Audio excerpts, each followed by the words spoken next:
Hey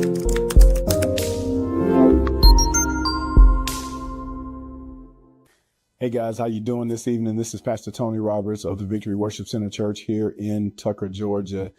We're here tonight for another.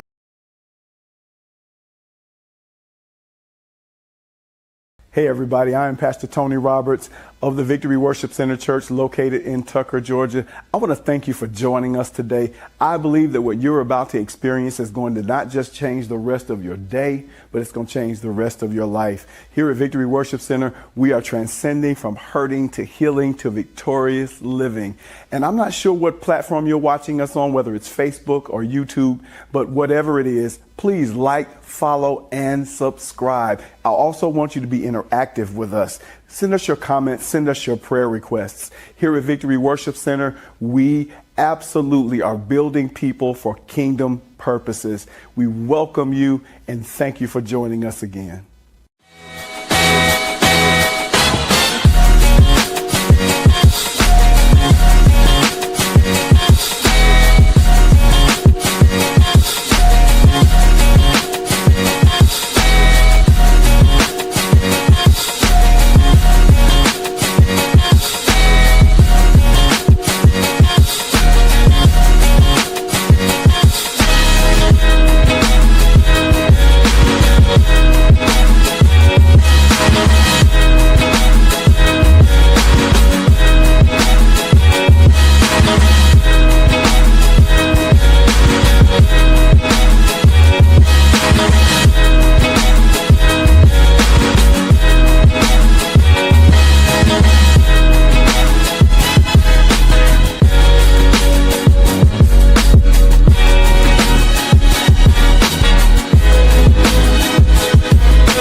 So glad for you guys to tune in to our Thursday Recovery Cafe here at the Victory Worship Center. We're so excited to have you. Thanks so much for tuning in.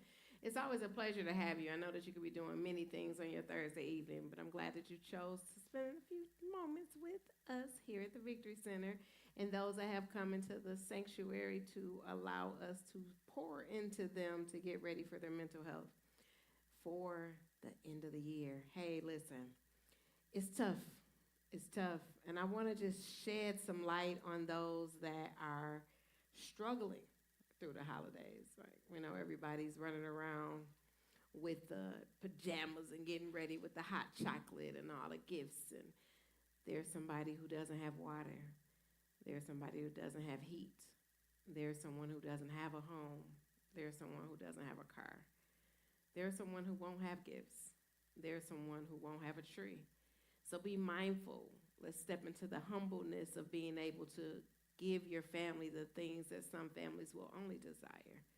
Let's remind ourselves that we are just who we are based on where we come from, and God has put us in position to be who we are for where we're going. So we're so excited to touch bases today, and I just kind of wanted to share some, hey, how are you today? Glad you can have us here with us, be here with us today in the sanctuary. Thank you so much for coming out. And I wanted to touch bases on closing the year out, removing the mask. I want you to know that even though you feel that no one may know what you mask up in every day when you come outside your home, it begins to protrude outside of your body with your actions and the frowns on your faces that you just have in a resting face place, or your attitude when things are not going your way, the way your body shifts, and the way your head nods, and the way you respond. It lets you know that there's something else going on. But a lot of people don't like to address it because then they got to address it. They got to come out with it. So what we do is we find ourselves putting a mask on, coming outside with the unhappy, happy mask, where we're really unhappy in the inside, but we come outside the door making people believe that we all good. So you ask a person how they doing, I'm good, and then they lie to you. You ask a person, how are things going? Everything's well, and then they lie to you. So I just want to touch bases on how long you want to hold that mask. If you think about the time frame that you've been holding it, isn't it time to release it? It's time to give it up. But in order to give it up, you have to define why it's on. And most people don't have that. They've masked who they are so long, they don't even know who they are. Their insides are so pained and broken, they forgot the person that they masked up. And they try to be the mask they're changing into. But in reality, you're still both people. But only you know what you're hiding. So I always ask what you're carrying. What are some things that you know you're carrying that you want to release for the year? So drop it in the chat. Drop it in the box, in the comments. Drop it in there. What are some of the things you want to tackle for yourself this year before we end in these however many days left? I know it's like 2 weeks or something before it's over. But what is some of the stuff you don't want to take into 2026 with you? We're not saying New Year's resolution or any of that. We're saying time out. Let it go. Forgive yourself. Forgive others and some of the things that have created the mask for you. But release it. It's been too long. You know, it's a thing we do called the arithmetic of pain. And the arithmetic of pain is calculating the amount of days in a year, which is 365, times however long you've held the things you're hiding. So for instance, if you held something for a year, that's 3,365 days, right? If it's 10 years, that's 3,650 days. I need you to be clear that the average human holds a minimum of 10 years of pain. That's minimum. So every person you look at from 10 years older, 15 years older, 20 years or older are holding 3,650 years. 3,650 days of something that happened to them 10 years ago. And what they did was they felt nobody wanted to hear it, so they didn't talk about it. Or people got tired of hearing about it, so they shut them up. But I need you to find your voice. I need you to find your voice. I need you to know that the voice that someone shut up or something shut up has caused the extra pain inside of you that you can no longer hide. So it starts coming out from the other side of the mask, and you try to find your way to keep it. But it begins to follow you everywhere you go. And so eventually it's going to come out. So let's talk about it. Let's see. What are some of the things we want to release? Let me see what I can start with myself. I know. I want to remind myself that I have to pause before I respond so that my action is not unnecessary. Because I'm cold with the comeback. Like, I'm cold with it, right? But sometimes I need to understand what I've been told so I won't give off the misrepresentation of what they're telling me, right? It'll feel like rejection sometimes. And oftentimes, is a whole different type of protection for me. And I'm thinking, oh, why they don't? Then I look at it like some things just ain't for you. Some things you're not supposed to go through. Some things you're not supposed to be a part of. So when you find yourself in the middle of something, you thinking, dang, why that happened? I'm changing my mindset. So I'm learning to pause before I respond so that I don't act without really knowing what was just said to me, right?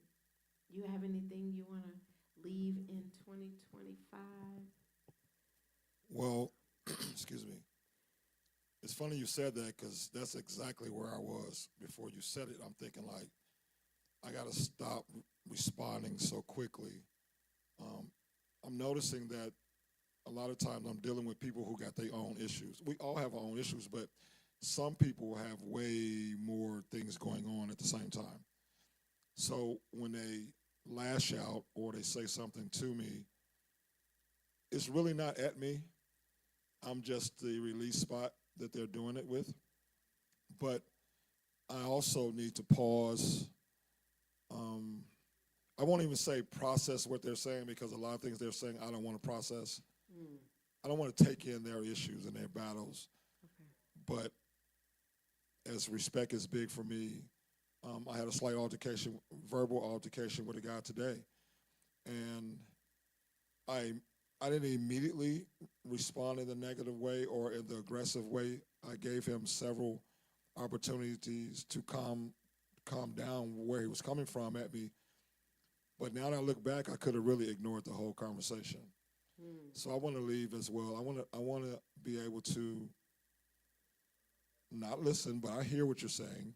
mm-hmm, Um, diffuse it in my mind first before I explode. mm-hmm.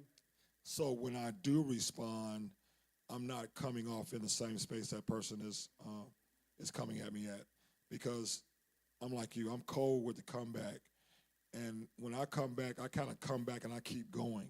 Yeah. You know, I'm kind of like a bull in a glass shop. I don't break one glass. I try to break all the glass. Yeah. So I definitely want to leave that, and then I want to leave being offended easily in 2025. Okay. Um, I think Like that's taking things personal, offended, or because if someone offends you, they offend you. But can they go in depth with that? well. I mean, more yeah, personally offended, and if I could be honest, spiritually offended. Mm. I'm finding myself being spiritually offended when people. Okay, I'll give you a quick example. Okay. Last last Sunday afternoon, after service, I was on my phone Mm-hmm. and a video came through my feed of a brunch spot. Okay. They were having brunch Mm-hmm.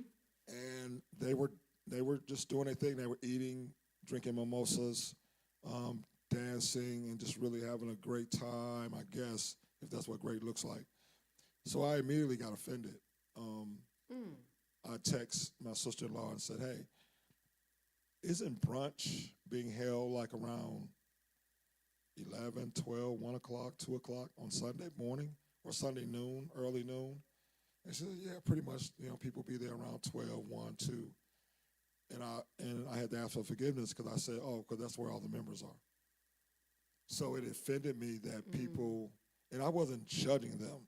So it's a difference for me. I wasn't judging what they were doing. I got offended that they chose to do that versus um, spend time with Christ. Mm. So I want to leave that in 2022, 2025, that I'm not so easily spiritually offended, Mm-hmm. because I think spiritually offensive for me is more than personal. It's kind of not, it's kind of hard to offend me personally because I Okay. could brush that off. I just got kind of tough skin. But I see myself being easily spiritually offended to the body of Christ. And I don't want to be that person. I want to be able to be still loving and caring. Now, I know God don't play by me and I don't play by him. Okay, Right. let's be clear. But I want to leave that demeanor or attitude in 2025. Mm. That's a good point. That's a good point. I wonder if that pops up for you because you're a leader in your church. That certain things. So a few things. Let me back up with the whole brunch thing. So brunch is whenever you want to call it. Okay, it's not a set time. Most brunches go until 4 or 5 in the afternoon. Some of them start at noon because most places on Sunday don't open till like noon, something like that. But then on Saturday you can brunch. Actually, you can brunch whenever. Like a lot of the places are now breakfast and lunch, which means brunch came from being able to get breakfast and lunch in the same place on the same menu. That's what brunch is anyway, right? There's no set time for it. There's no set place for it. It's just a matter of what restaurant offers one menu. So there's a understanding of what it is, when you can have it. It doesn't matter, right? Grits and eggs, those the amazing place. They have so many, but they got brunch all day. They got breakfast all day and they got lunch all day. So it doesn't matter. Another is sometimes being a leader, and this is just an observation in a church. You want people to hold to the same values and standards that the leader holds as you build the church, right?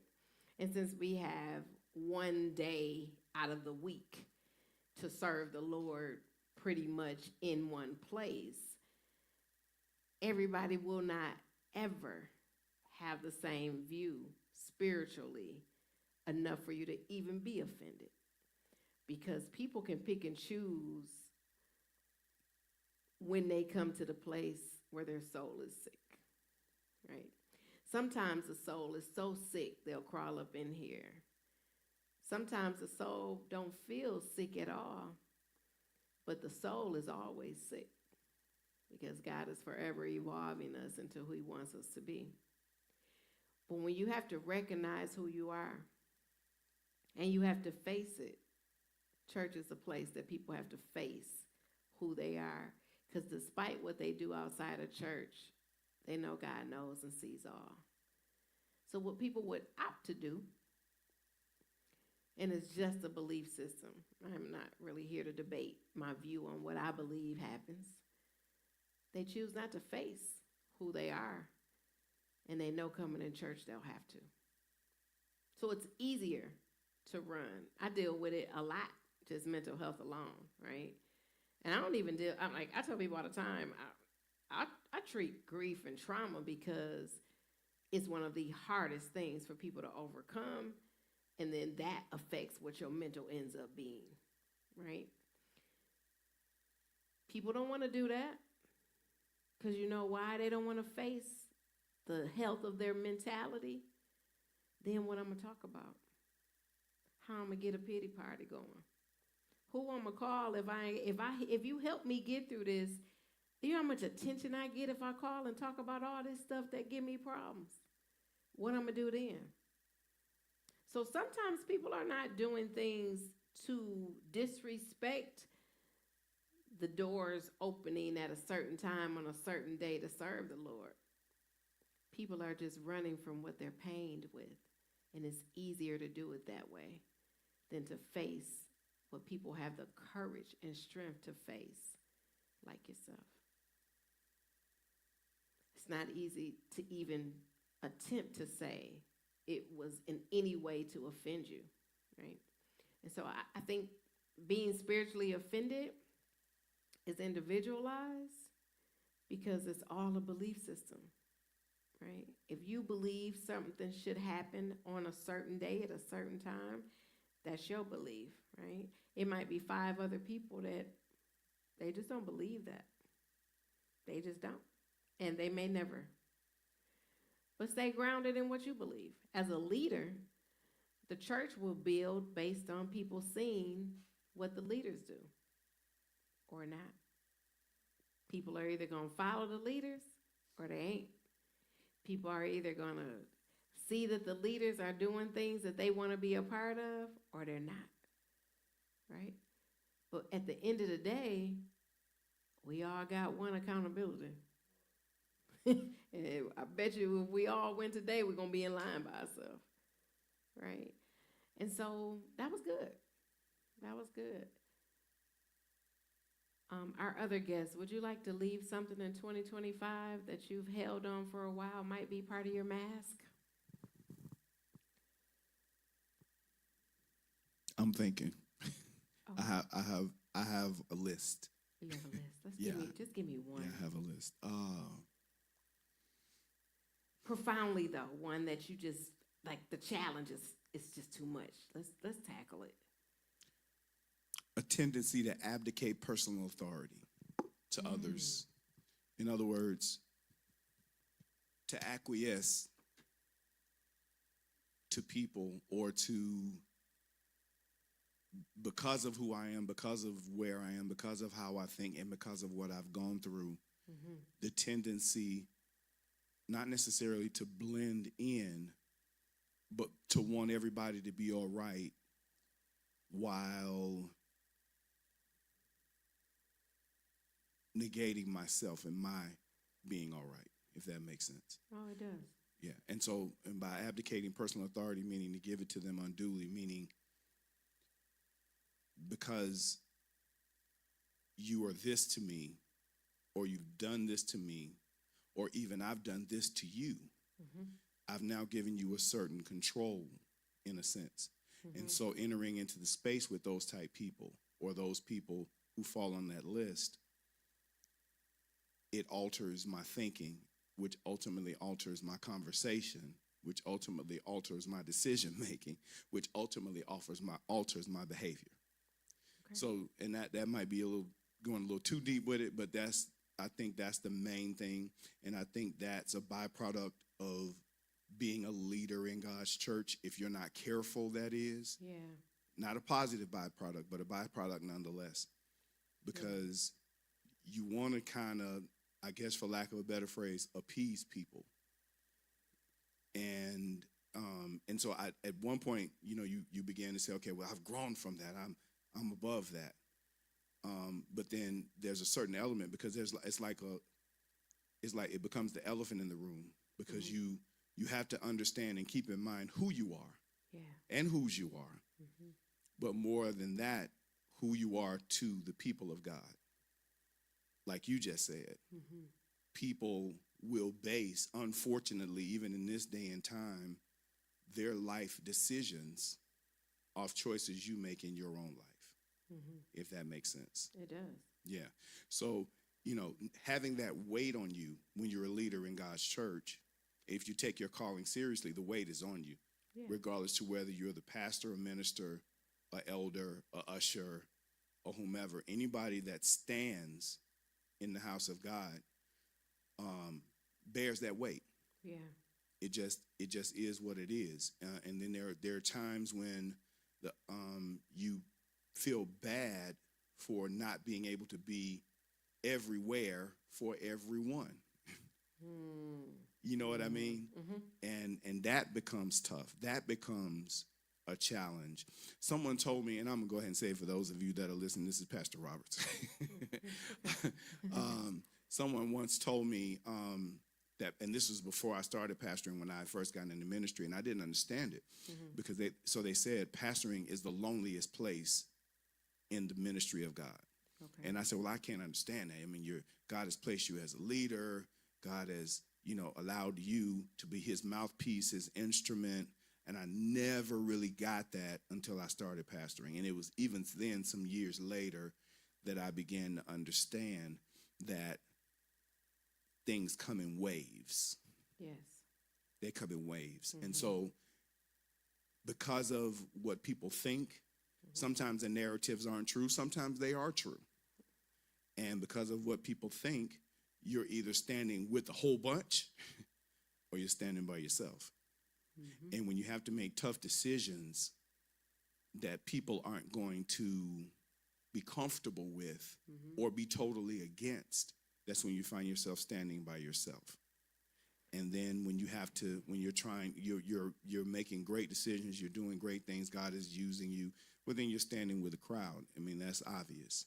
Yeah. So I think that's one of the things, because what I'm seeking God for in 2026 is for me to do what he says and me let him deal with what everybody thinks. Because as long as I'm in path and like as me and David like to harp on, aligned with him, you know, people's opinions won't hinder his movement in our ministry, in my life, and so on and so forth. Right. Yeah. That's a good point. Great, thanks for sharing. I know, so we have to remind ourselves, to, just like the airplane tells us, put our mask on first and then put everybody else's mask on that's with you next. But one of the bigger things we have to learn is we have to find, I could sum that up to throwing away people pleasing. Because people pleasing is for the people, it's never for you. You always forget about yourself in the midst of trying to please other people, who only for the moment, right? Because then we have to get into loyalty. I'm almost firm. I know people will jump ship so fast. They are not loyal to the mission, so they don't submit to it. People are loyal to the moment and will ship on the mission, right? So they can't submit to the mission, so they ain't submissive to you. Their goal would never to be, it's like, what about me?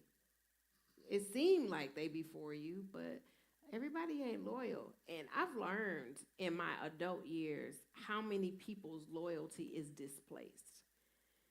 Not because they want it to be for real. It's just, oh, if it don't look like you gonna help me quicker, and somebody over here look like they about to help me and it's gonna be quicker, no offense, thank you, but and then they get all the way over there and realize that ain't what it was, and then they end up coming over here and going back to where they thought they needed to leave because it wasn't microwave time, right? And when you find yourself with loyalty, you have to remind yourself, are these people in it for the long run? Especially those we try to please. Because oftentimes, people pleasing has been linked to past hurt. So if I treat them the way that this other person said I didn't treat them, maybe they'll stick around. Or if I don't treat this person this way, then it couldn't be me why that other relationship ended. It couldn't possibly be me. When if you just take accountability for what you can, which is anything you've done, everything else, anybody else can't matter to you. And so we'll find ourselves spending so much time trying to appease people who could care less. And they would try their hardest not to appease you the way you're trying to appease them.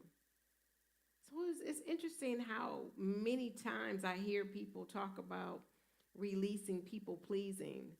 And I think it goes back to so much childhood trauma because nobody wants to end up by themselves.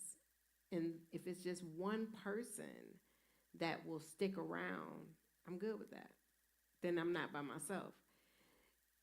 When we start thinking about all the friends you had coming up, right? If you went on the block and you went outside, it's at least 4 or 5 people, right? And as you grow older, everybody get their relationships and get their families and they move around, or you know that was your partner or your cousin or whoever. Grandma's house used to be so full and then it went to nobody and people either passed away or moved around. You still got yourself. You were in the midst of that same crowd that dispersed and went wherever it went, and you still got yourself. But what a lot of people haven't done is grown beyond that time frame. They still stuck in that childhood of the way they think things should be. And so they put themselves in a position to try to appease people like they did their mama just to get the toy that they wanted for Christmas. You know, all the kids good this week. Let's just be clear. They doing the best they can. They cleaning their rooms. They ain't talking back. They doing whatever because they know in a couple days they expect the tree to be full, right? And you can threaten them. This is a moment you can tell a kid, all right, keep on. You know Christmas around the corner. Okay. Okay.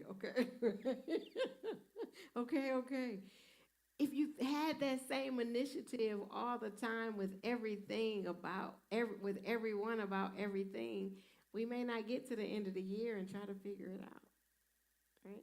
We got to stick to our guns. So if you don't even have to wait till January to start it. Just release some of those things that you're literally putting inside of you and be like, I ain't doing it no more. It's just that simple. We make it hard. It's really easy. It's really just a choice to say, I'm not doing that. I'm not letting anybody deter me. I'm not pleasing people just to say I have some identity. I'm not pleasing people just to have them in my life.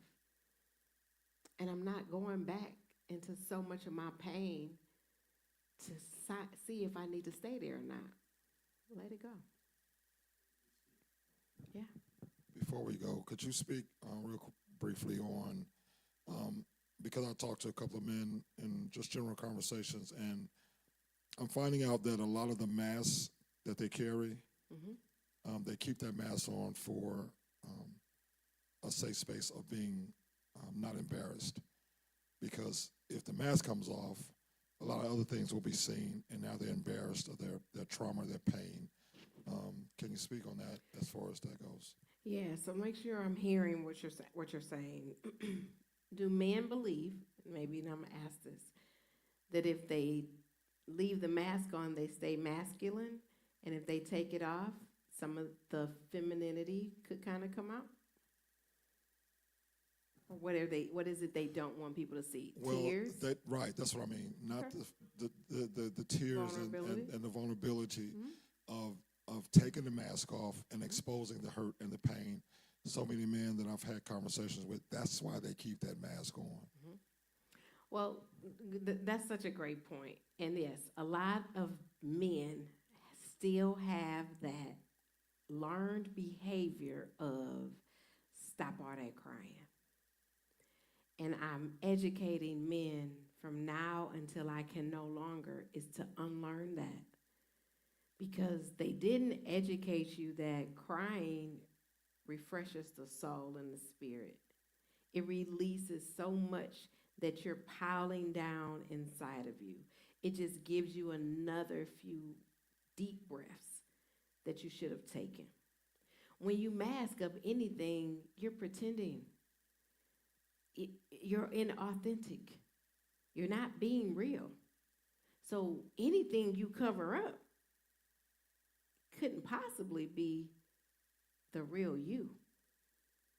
So when men are covering things up, there's some sense of shame, right? The embarrassment is a little bit of the guilt that they hold from whatever reason they think they got to cover it. And they tried to release it before and somebody shamed them or kicked it back up to them, so they figured like, nah, you ain't gonna make me feel that way. That ties into the embarrassment. And then the guilt comes in because you're feeling like, see, I should have never even let them see that side of me. Well, you got to pick the right people in your life that understands that your tears is just as valuable as theirs. No race, age, or gender differentiates from refreshing the soul with flushing it from the pain that's inside of your body. So I challenge you for yourself and other men that you talk to that feel it's easier to cover up the things that they're pain with, is that they're only hurting themselves because we don't know you're wearing a mask until we do. You're not hurting nobody but yourself every time you cover up what you don't want nobody to feel, see, or hear. But guess who always sees it, feels it, and hears it? The man in the mirror. You can't hide it. So when you release it, always remember every decision you make is for yourself, be it the lie or the truth, before it's anybody else. So masking up something, either you a real dude, I can't say. So either you're a real dude or you're a fake one. Ain't no in between, and you can't be both. Because real dudes don't do fake dude stuff, and fake dudes could never do real dude stuff because they already fake. Follow me? But when you wear a mask, you fall in the fake man category just because you're not authentically you. I hope that helped. Well, I want to thank you guys so much each time. Anytime you're around, come to church, sit in the sanctuary with us. We'd love to have you at Victory Worship Center here in Tucker, Georgia. Thank you so much. This is the last Thursday before the end of the year, so we'll see you back in January. We want to take the time to say thank you so much for tuning in when all that you did. Thanks, Pastor Tony, for allowing us to share the Recovery Center here and allowing everybody to have the opportunity that if you didn't catch it live with us, check out the video, replay it. You might have got something out of it. Know that you are better healed than unhealed, and we're out.